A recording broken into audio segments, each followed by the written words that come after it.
Physics class ഒന്നാമത്തെയാണ്. നമുക്ക് പ്രകാശോപരിതലത്തിലൂടെ എന്നൊരു അധ്യായമാണ് പഠിക്കാനുള്ളത്. നമുക്കിതിൽ പ്രധാനമായിട്ട് പഠിക്കാനുള്ളത് ദർപ്പണങ്ങളാണ്.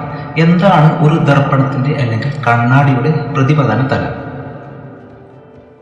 ഒരു കണ്ണാടിയിൽ ഒരു വസ്തുവിൻ്റെ പ്രതിബിംബം കാണപ്പെടുന്ന ഭാഗമാണ് ആ കണ്ണാടിയുടെ പ്രതിപതന തലം. ഈ പ്രതിപതന തലം എന്ന വാക്ക് നമ്മൾ തീർച്ചയായിട്ടും എപ്പോഴും ഓർത്തിരിക്കണം. കാരണം വിവിധ തരം ദർപ്പണങ്ങൾ പഠിക്കുന്ന സാഹചര്യത്തിൽ ഈ പ്രതിപതന തലം അടിസ്ഥാനമാക്കിയാണ് ഓരോ ദർപ്പണവും വ്യത്യാസപ്പെട്ടിരിക്കുന്നത്.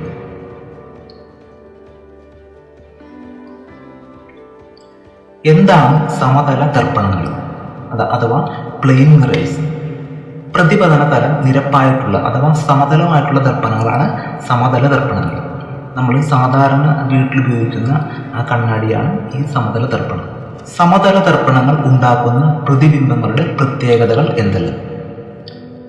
വസ്തുവിൻ്റെ അതേ വലിപ്പമുള്ള പ്രതിബിംബമായിരിക്കും. രണ്ടാമത്തത്, കണ്ണാടിയിൽ നിന്ന് വസ്തുവിലേക്കുള്ള അത്രയും അകലത്തിൽ പിന്നിലായിരിക്കും പ്രതിബിംബങ്ങൾ ഉണ്ടാകുന്നത്. മൂന്നാമത്തത്, സ്ക്രീനിൽ ഇടിക്കാൻ കഴിയാത്ത പ്രതിബിംബമായിരിക്കും. ഇങ്ങനെ നമ്പർ ഇട്ട് പറയുന്ന ഉത്തരങ്ങൾ അതേ നമ്പറിൽ തന്നെ നമ്മൾ പഠിച്ചിരിക്കണം. ആ 3 നമ്പർ ഓർത്താൽ 1 മുതൽ 3 വരെ ഓർത്തിരുന്നാൽ നമുക്കത് ഓർത്തിരിക്കാൻ എളുപ്പമായിരിക്കും. ഇപ്പോൾ ഈ ചിത്രത്തിൽ കാണിച്ചിരിക്കുന്നത് പോലെ തന്നെ ഒരു വ്യക്തി ഒരു സമതല ദർപ്പണത്തിൽ നോക്കുന്നതാണ്. അതിൻ്റെ പ്രതിബിംബം അതേ അകലത്തിൽ തന്നെയാണ് പ്രതിബിംബം ഉണ്ടായിരിക്കുന്നത്.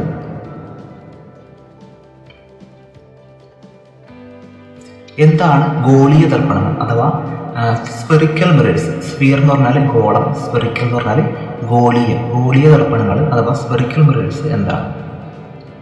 പ്രതിപതന തലം ഏതെങ്കിലും ഗോളോപരിതലമായി വരുന്ന ദർപ്പണങ്ങളാണ് ഗോളീയ ദർപ്പണങ്ങൾ. ഈ ഗോളീയ ദർപ്പണങ്ങൾക്ക് ഉദാഹരണങ്ങളാണ് കോൺവെക്സ് മിറർ, കോൺകേവ് മിറർ. ഇതൊക്കെ ഒരു ഗോളത്തിൻ്റെ ഭാഗമായിട്ടാണ് വരുന്നത്. അതായത് ഒരു ഗോളത്തിൻ്റെ ഭാഗത്തിലാണ് ഈ 2 മിറർ ദർപ്പണങ്ങളും വരുന്നത്.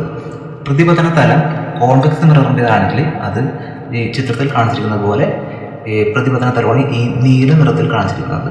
ഈ നീല നിറം പ്രതിപതന തലം, അതായത് പ്രതിപതന തലം പുറത്തോട്ട് ഉന്തിയതാണെങ്കിൽ ആ ദർപ്പണങ്ങളാണ് കോൺവെക്സ് മിറർ. അതുപോലെ തന്നെ പ്രതിപതന തലം ഒരു ഗോളത്തിൻ്റെ ഭാഗമായിട്ട് വരികയും ആ പ്രതിപതന തലം ഉള്ളിലോട്ട് വളഞ്ഞിരിക്കുന്നതുമാണെങ്കിൽ അത്തരം ദർപ്പണങ്ങളാണ് കോൺകേവ് മിറർ. കോൺകേവ് മിറർ നമ്മൾ ഓർത്തിരിക്കാൻ വളരെ എളുപ്പമാണ്. കേവ് എന്ന് പറഞ്ഞാൽ ഗുഹ എന്ന അർത്ഥം. അജന്ത ഗുഹ, എല്ലോറ ഗുഹ അഥവാ അജന്ത കേവ്, എല്ലോറ കേവ് എന്നൊക്കെ പറയുന്ന പോലെ ഈ കോൺകേവ് ഓർത്തിരുന്നാലും നമുക്ക് ഈ കേവിൻ്റെ അർത്ഥം ഓർത്തിരുന്നാലും നമുക്ക് കോൺകേവ് മിറർ ഓർത്തിരിക്കാൻ വളരെ എളുപ്പമായിരിക്കും. അപ്പോൾ കോൺകേവ് മിറർ എങ്ങനെയാണെന്ന് ഓർത്തിരുന്നാൽ അതിൻ്റെ ജസ്റ്റ് ഓപ്പോസിറ്റ് ആണ് കോൺവെക്സ് മിറർ.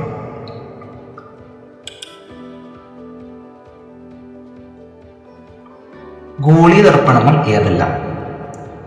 കോൺവെക്സ് മിററും കോൺകേവ് മിററും. ഈ 2 മിററാണ് ഗോളീയ ദർപ്പണങ്ങൾ എന്നറിയപ്പെടുന്നത്. നമ്മൾ നേരത്തെ കണ്ട പോലെ തന്നെ ആ മിററുകളാണ് ഇവിടെ ചിത്രത്തിൽ കാണിച്ചിരിക്കുന്നത്. കോൺവെക്സ് മിറർ എന്ന് പറഞ്ഞാൽ നമ്മൾ സാധാരണ റോഡ് സൈഡിലൊക്കെ വെച്ചിരിക്കുന്ന മിററാണ് ഈ കോൺവെക്സ് മിറർ. ഇതിൻ്റെ പ്രതിപതന തലം പുറത്തോട്ട് ഉന്തിയാണ് നിൽക്കുന്നത്. അതുപോലെ തന്നെ കോൺകേവ് മിറർ ഈ പ്രതിപതന തലം ഉള്ളിലോട്ട് വളഞ്ഞാണ് ഇരിക്കുന്നത്.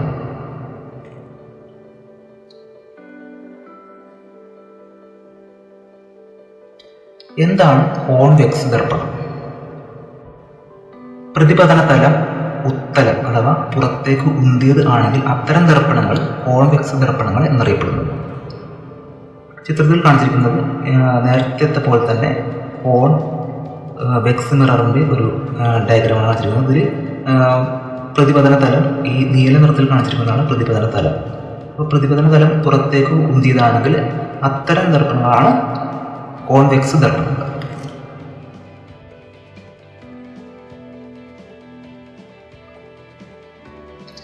എന്താണ് കോൺകേവ് ദർപ്പണങ്ങൾ?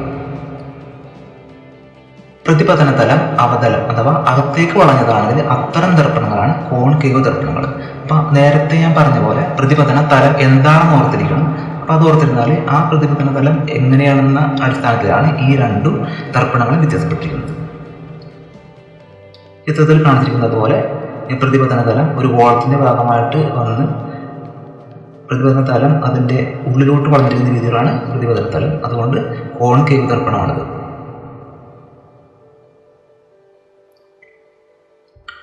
എന്താണ് പതനരശ്മി എന്നറിയപ്പെടുന്നത്? ഒരു പ്രതലത്തിൽ വന്നു പതിക്കുന്ന പ്രകാശരശ്മിയാണ് പതനരശ്മി അഥവാ പതനകിരണം.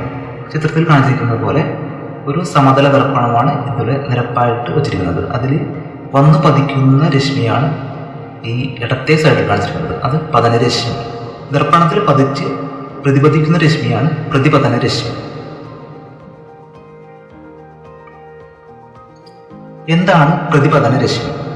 ഒരു പ്രതലത്തിൽ പതിച്ച ശേഷം പ്രതിഫലിക്കുന്ന അഥവാ തിരിച്ചു പോകുന്ന രശ്മിയാണ് പ്രതിപതന രശ്മി.